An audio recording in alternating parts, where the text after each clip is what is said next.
আসসালামু আলাইকুম ভিউয়ার্স, আশা করি যে যেখানে আছেন আপনারা সবাই ভালো আছেন। আমার চ্যানেলে আপনাদের সবাইকে স্বাগতম। আমার সাবস্ক্রাইবার যারা আছেন, আমার ভিউয়ার্স যারা আছেন, সবাইকে আমার আন্তরিক অভিনন্দন এবং শুভেচ্ছা। তো আজকে আপনাদের সাথে অনেক দিন পর কিছু রান্না শেয়ার করছি। তো আজকে আমি একটা প্রিপারেশন করব, হলো করলার একটা প্রিপারেশন। এই তো করলা আমি মাঝখান থেকে কেটে দু টুকরো করে নিয়েছি। এটা আমি এই তো ভিতর থেকে বীজগুলো বের করে নিয়েছি। এটা টোনা ফিশ দিয়ে আমি করব, যেহেতু আমরা ডায়েট করছি, তো এক এক দিন এক এক রকম প্রিপারেশন করার চেষ্টা করছি। ভেজিটেবলটা কিভাবে খাওয়া যায়, একটু স্বাদ ভিন্ন রকম করে, সেটাই চেষ্টা করছি। তো এটা কিভাবে আমি বের করে নিয়েছি সেটা আপনাদের একটু দেখিয়ে দিচ্ছি। এই তো ভিতর থেকে আমি এখন পিছন দিক দিয়ে বের করে নিচ্ছি। তো আপনারা চাইলে কাঁটা চামচ দিয়েও এটা বের করে নিতে পারেন। এই তো ভিতর থেকে আস্তে আস্তে বের করে নিতে হবে। তো এটা বের করে আমি একটু ভাপিয়ে নেব। তারপর টোনা ফিশের ক্যান দিয়ে আমি করব। ক্যানটা তো কাঁচামরিচ, পেঁয়াজ সব কিছু দিয়ে একটু ভুনে নেব। তো আপনাদের দেখাচ্ছি। এই তো বীজগুলো দেখুন কি সহজে বের করে নিয়েছি। এখন এটা পুর ভরে আমি তেলে ফ্রাই করে নেব। এটা আমি একটু ভাপিয়ে নেব, হালকা সেদ্ধ করে নেব, তারপর ভেজে নেব। আবার বেগুনের প্রিপারেশনটা করব, এটা আগের ভিডিওতে আপনাদের দেখিয়েছি, একটা ভিডিওতে আপনাদের দেখিয়েছি। তো ভিতর থেকে এই তো বের করে নিয়েছি ভিতরের বেগুনের অংশটা। তো এটা আমি ফেলে দেব না, ভিতরের অংশটা। কাঁচামরিচ, পেঁয়াজ কুচি এবং ডিম দিয়ে বাইন্ডিংয়ের জন্য ডিম দিতে হবে। তো খুবই মজা হয় এটা। আপনি চিকেন দিয়েও করতে পারেন, চিকেন মিন্স দিয়ে। তো চিকেন মিন্সটা একটু রান্না করে নিতে হবে। তো এটা আমি পুর ভরে এটাও আমি ফ্রাই করে নেব। এই তো একটা অন করে দিলাম। এখন আমি টোনা ফিশের প্রিপারেশনটা করব। এই তো আমি ইউজ করছি এটা অলিভ অয়েলটা ইউজ করবো আমি।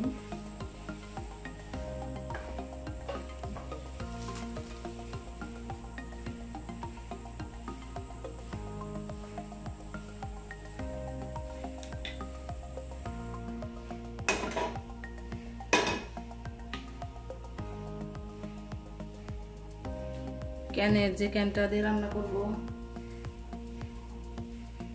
সেটা এই তো টোনা ফিশের লাইট মিট টোনা। এটা আমি ছেঁকে নিয়েছি, যেহেতু এটা তেল থাকে, তো আমি ছেঁকে একদম তেলটা বের করে নিয়েছি। তেল এবং পানি একদম ছেঁকে নিয়েছি।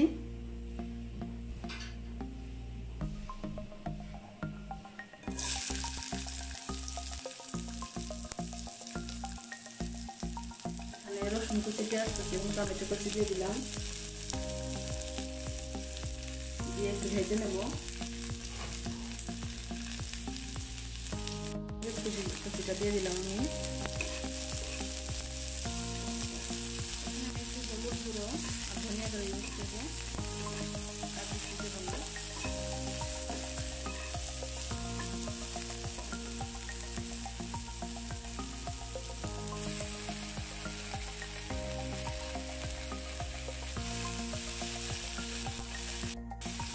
হলুদ গুঁড়ো দিয়ে দিয়েছি,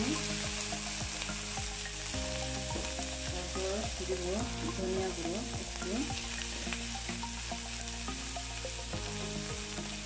সামান্য পরিমাণে দেবো। এটাতে লবণ খুবই সাবধানে দিতে হবে, কারণ ক্যানের টোনাগুলোতে অলরেডি লবণ দেওয়াই থাকে। ভালোভাবে চেক করে তারপরে দিতে হবে। এখন আমি এটার মধ্যে কিছু দেবো না, একটু ধনিয়া পাতা দেবো সুন্দর ফ্লেভারের জন্য। তো হয়ে যাবে আমার টোনা ফিশ পুরোটা হয়ে যাবে। করলাটা হালকা ভাবে বসিয়ে দিয়েছি আমি অলরেডি।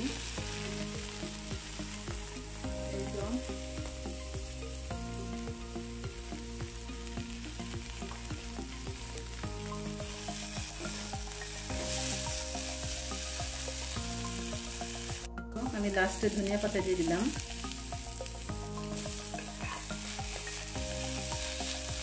খুব সুন্দর একটা কালার এসেছে, টেস্টটা ভালো এসেছে। আমি অলরেডি চেক করে নিয়েছি, তো হয়ে গেছে। এখন আমি কীভাবে পুর ভরে ফ্রাই করতে দেই, ফ্রাই করে নেই সেটাই দেখাবো পরবর্তীতে। এই তো আমি বেগুনের পুরটা রেডি করে নিয়েছি। এখন আমি একটু মেখে একটু বেসন দেব বাইন্ডিংয়ের জন্য। বেসন গুলে এবং মুখটা এঁটেও দেব। এই তো রেডি হয়ে গেছে। কিভাবে পুর ভরে আমি তৈরি করি, সেটা ফ্রাই করি, সেটা দেখাবো। এই তো আমি পুর ভরে নিচ্ছি। এই তো পুরটা।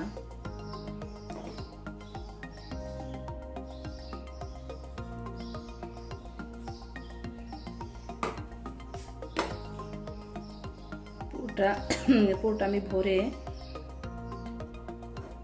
একটু এটা না দিলেও হবে, মুখটা এমনি চিকন পড়ে যাবে না। পুরটাও তো একটু শক্ত টাইপের।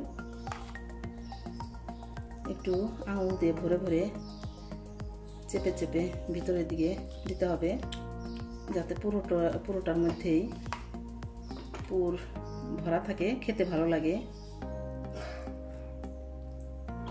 মুখটা আমি তারপরে একটু বেসন দিয়ে এঁটে দেবো, বেগুনের পুরটার জন্য, যেহেতু ওটা আমি করেছি।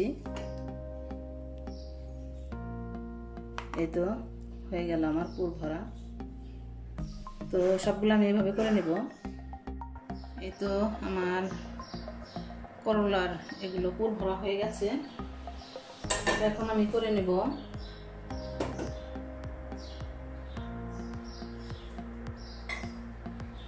বেগুনেরটা।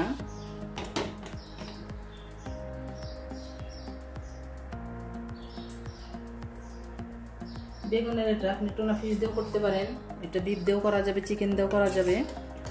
সেক্ষেত্রে বিফ এবং চিকেন একটু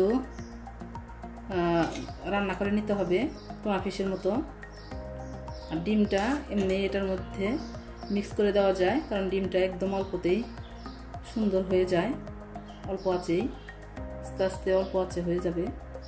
কিন্তু চিকেন বিফ ভিতরে কাঁচা থাকার সম্ভাবনা থাকে, এই জন্যে ওটা আলাদাভাবে রান্না করে নিতে হবে। তো এটার মধ্যে আমি এটা অলরেডি পানি ছেড়ে দিয়েছি, আমি মেখে রেখেছিলাম। তো এটা চুলায় দিলে ঠিক হয়ে যাবে, বেসনটা আছে যেহেতু। আর মুখটাও আমি এঁটে দিচ্ছি। তো এই তো হয়ে গেল, সবগুলো আমি এভাবে করে নিব।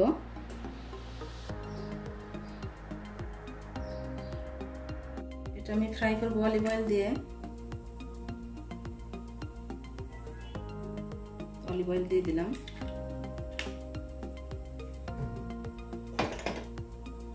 একদম তেল কিন্তু খুব একটা বেশি লাগে না, অল্প আছে, আস্তে আস্তে হবে, স্বাস্থ্যসম্মত। করলাটা এমনিতেই খাওয়া ভালো। এই তো আমি দিয়ে দিচ্ছি আস্তে আস্তে।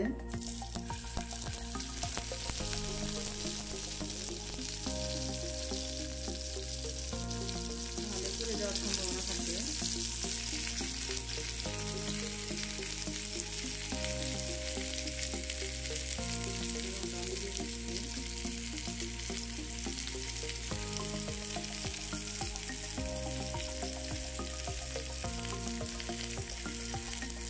বেগুনগুলো বাদ বাকিগুলো আমি পরে রেখে ভাজবো, আস্তে আস্তে করে ভাজ হয়ে গেলে আপনাদের সাথে শেয়ার করবো, দেখাবো। এই তো আমার করলা ফ্রাইটা হচ্ছে। তো এটাই সবগুলো ধরেনি, তো আমি আলাদা আবার দিয়েছি বেগুনের। দেখুন দেখুন কি সুন্দর এতে আছে, সুন্দরভাবে হচ্ছে। আমি এদিক ওদিক ঘুরিয়ে দিচ্ছি যাতে কোনো দিকে শক্ত না থাকে এবং কাঁচা না থাকে। এটা আমি আরেকদিন করেছিলাম, খুবই মজা হয়েছিল খেতে, আপনারা ট্রাই করতে পারেন। এবার পাশাপাশি আমি ঘুরিয়ে দিচ্ছি যাতে একদম সফট হয়ে যায়। দেখুন তো এমনি অল্প আছেই তাড়াতাড়ি সফট হয়ে যায়, তো আমি সেটাই করছি। তো এখানে আমি ঢেঁড়স নিয়েছি এরকম, এখন মাঝখানে ফেলে নিয়েছি, এই তো মাঝখানে ফেলে নিয়েছি। তো হলুদ আর গুঁড়ো মরিচ দিয়ে মেখে রেখেছি। লবণটা আমি একটু পরে দেবো ভাজার আগ দিয়ে, কারণ লবণটা দিলে পানি ছেড়ে যায়, পানি চলে আসে, তো ফ্রাইটা মশলাগুলো গায়ে লেগে থাকবে না, এই জন্য আমি লবণটা আগে দিইনি। তো এটা আমি ফ্রাই করে নেব অলিভ অয়েল দিয়ে। খুবই ভালো লাগে এটা খেতে, এটা আপনারা ট্রাই করতে পারেন। সাদা ভাতের সঙ্গে পোলাওর সঙ্গে এটা খেতে আরও বেশি মজা হয়। তো আমরা এমনি খাবো, যেহেতু ভাত খাচ্ছি না, ভাত খাবো না, তো এমনি এগুলো খেয়ে নেব। তো ভালোই লাগবে আশা করছি।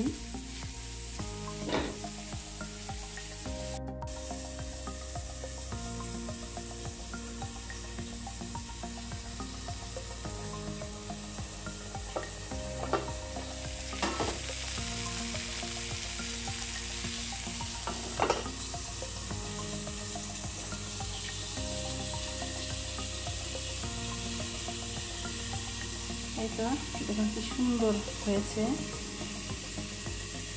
খেতেও খুব মজা হয় এগুলো। আর এখানে আমি ঢেঁড়সটা বসিয়ে দিয়েছি, হতে থাক, তারপর আপনাদের আবার দেখাবো। তো হয়ে গেছে আমার সবগুলো খাবার রেডি। তো খুবই মজাদার খাবার, এগুলো খেতে খুবই ভালো লাগে, এমনি খেতে ভালো লাগে। দেখলেন তো কত সহজেই তৈরি হয়ে গেল। এগুলো করতে কিন্তু অত ঝামেলাও হয় না, সিম্পলের মধ্যে অনেক ভালো একটা খাবার। তো আজ এ পর্যন্ত। আমার ভিডিওটা যদি ভালো লেগে থাকে আপনারা সবাই বেশি বেশি সাবস্ক্রাইব করবেন, পাশে থাকা বেল আইকনটি ক্লিক করে দিবেন, বেশি বেশি শেয়ার দিবেন, লাইক দিবেন। আজ এ পর্যন্তই, আল্লাহ হাফেজ।